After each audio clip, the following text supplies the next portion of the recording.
بہترین تحفہ حضور کے لیے اگر کچھ بھیج سکتے ہو تو اسے درود شریف کہتے ہیں.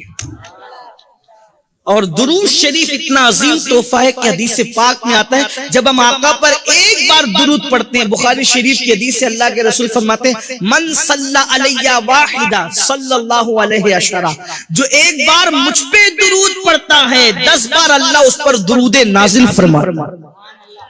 حضور پہ ایک بار درود پڑھنے والا کتنا بلند ہو جاتا ہے کہ اللہ اس پر 10 مرتبہ درود نازل فرماتا، اللہ نازل فرماتا. اور تم ایک بار پڑھتے ہو خدا تم پہ 10 نازل فرماتا ہے. 100 بار پڑھو تو 500 بار پڑھو تو 1000 بار پڑھو تو. اور درود پڑھنے والا جو کثرت سے درود پڑھتا ہے خلوص دل سے، مرنے کے بعد اس کی قبر کو مٹی نہیں، اس کے جسم کو قبر کی مٹی نہیں کھا سکتا. جو کثرت سے درود پڑھے قبر کی مٹی اس کا جسم نہیں کھا سکتی، بلکہ پھر اس کا کفن بھی میلا نہیں ہوتا. تو سلطان محمود غزنوی 1000 بار روزانہ درود شریف پڑھتے تھے، اس کے بعد ہی بستر پہ جاتے تھے.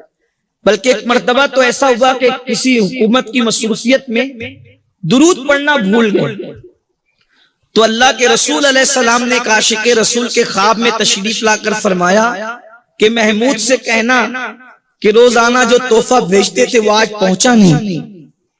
ہائے ہائے، دیکھو یہ عشق والوں پر میرے آقا کا انعام ہے. کوشش کرو کہ مختصر درود صلی اللہ علیہ وآلہ وسلم اس کو 500 بار پڑھا کرو. 5 منٹ 6 منٹ کا کام ہے. 1000 بار پڑھو گے تو 10-15 منٹ کا کام ہے. سب سے مختصر درود شریف یہی ہے. اور آقا علیہ السلام کی ایک حدیث یہ بھی ہے کہ جب کوئی درود پڑھتا ہے تو فرشتہ اس کے اور اس کے باپ کے نام کے ساتھ اللہ کے رسول کی بارگاہ میں وہ درود پیش کرتا ہے. فلاں ابن فلاں نے آپ پہ درود بھیجے. اس کی غیبت کرنے سے کیا ملنا، اس کی چگلی کرنے سے کیا ملنا، گالی گلوچ کرنے سے کیا ملنا، اس کے بارے میں بکواس کرنے سے کیا ملنا، ہوٹلوں پر بیٹھ کر کے ادھر ادھر کی باتیں ہانکنے سے کیا ملنا. اللہ کے بندو حضور پہ درود پڑھو. حضرت سیدی کافی مراد آبادی رحمت اللہ علیہ لکھتے ہیں، کہتے ہیں کہ بڑے مزے میں کہتے ہیں، ان کا بڑا مشہور کلام ہے کہ کوئی گل باقی رہے گا نہ چمن رہ جائے گا، پر رسول اللہ کا دین حسن رہ جائے گا. اسی میں لکھتے جو پڑھے گا صاحب لولاک کے اوپر درود، جو پڑھے گا صاحب لولاک کے اوپر درود، آگ سے محفوظ اس کا تن بدن رہ جائے گا. آگ سے محفوظ اس کا تن بدن رہ جائے گا. آقا پہ درود پڑھا کرو. تو محمود غزنوی کے درود 1000 بار پڑھنے کا حال یہ تھا. اسی لیے ان کے انتقال کے بعد برسوں بعد جب ان کی قبر کھلی تو ان کا کفن بھی میلا نہیں ہوا تھا اور جسم صحیح سلامت تھا. درود شریف کی برکت ہے. تو محمود غزنوی کے بارے میں جو عرض کر رہا تھا وہ یہ کہ محمود غزنوی کے ایک غلام تھے مشہور، وہ بھی غلام ہوئے، ان کا نام ایاز ہے. اور ایاز نے غلامی سے حاضری دے کر اتنی ترقی کی کہ بعد میں ایاز محمود کے وزیر بنے اور سب سے قریبی وزیر بنے، بڑے معتمد خاص بنے. تو محمود غزنوی کے یہاں ایاز اتنے معتمد ہو گئے کہ ایاز کے یہاں جو بچہ پیدا ہوا اس بچے کے جوان ہونے کے بعد محمود نے اپنی خدمت پر ایاز کے بیٹے کو رکھ لیا. جو بھی کام کاج بہت گھریلو ہوتے اور ذاتی ہوتے اور محمود کی ذات سے متعلق ہوتے تو محمود وہ سارے کام ایاز کے بیٹے کو کہتا. محمود بھی بڑے عاشق رسول، ایاز بھی بڑا عاشق رسول. ایاز نے حضور کے عشق میں اپنے بیٹے کا نام محمد رکھا. اللہ کے رسول علیہ السلام فرماتے ہیں جب تمہارے یہاں بیٹا پیدا ہو تو اس کا نام محمد رکھا کر.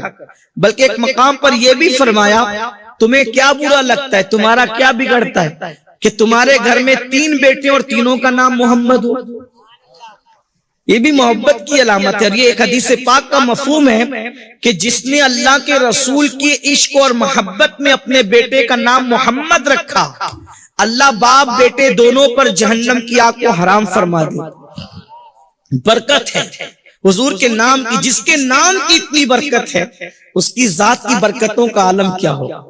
تو محمود غزنوی بڑے عاشق رسول، ایاز کے بیٹے کو خدمت پہ رکھا تھا ایک دن غسل خانے میں ایاس کے بیٹے نے پانی رکھا غسل کے لیے، اور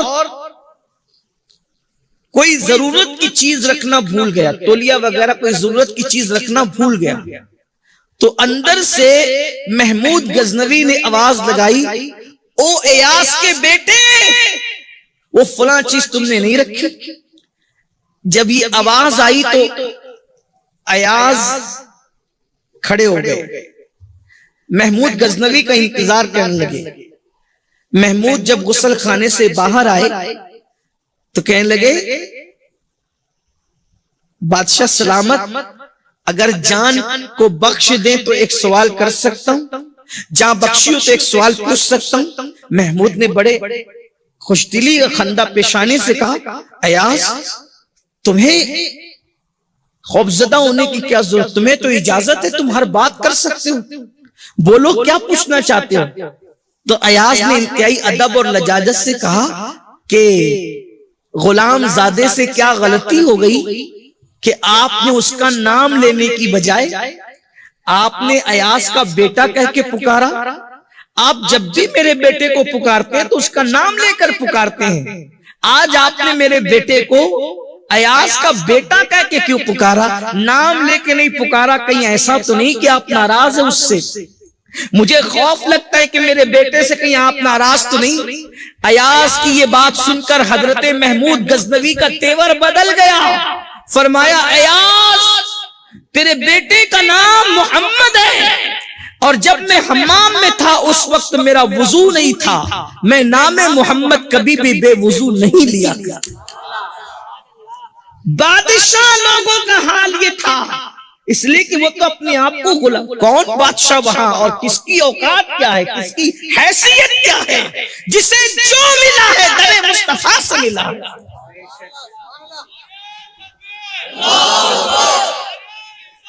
منگتا تو ہے منگتا کوئی شاہوں میں دکھا دے، جس کو میرے سرکار سے ٹکڑا نہ ملا ہو، ان کا منگتا پاؤں سے ٹھکرا دے وہ دنیا کا تاج، ان کا منگتا پاؤں سے ٹکرا دے وہ دنیا کا تاج، جس کے خاطر مر گئے منعم رگڑ کر ایڑیاں۔ اور ایک مقام پر میرے امام فرماتے ہیں، کیوں تاجدارو خواب میں دیکھی کبھی وہ شے، کیوں تاجدارو خواب میں دیکھی کبھی وہ شے، جو آج جھولیوں میں گدایان در کی ہے۔ بادشاہ کے خزانے میں وہ چیز نہیں ہے جو محمد الرسول اللہ کے غلاموں کی جھولی میں موجود ہے۔ تو یہ بادشاہوں کا حال تھا کہ وہ اللہ کے رسول صلی اللہ علیہ وآلہ وسلم کی اتنی تعظیم کرتے، اتنا احترام کرتے، اور آج عوام کا حال یہ ہے کہ حضور اکرم صلی اللہ علیہ وآلہ وسلم کا نام مبارک لیا جا رہا ہو، حضور علیہ السلام کا ذکر کیا جا رہا ہو۔ بلکہ ایک دکھ کی بات آپ کو بتائیں کہ صحابہ کرام تو بارگاہ رسالت میں سرگوشیوں کے ساتھ، یعنی کانوں کو منہ لگا کر کے بات کرتے، آواز اونچی نہ کرتے، آواز بلند نہ کرتے، یہ صحابہ کرام کا حال تھا۔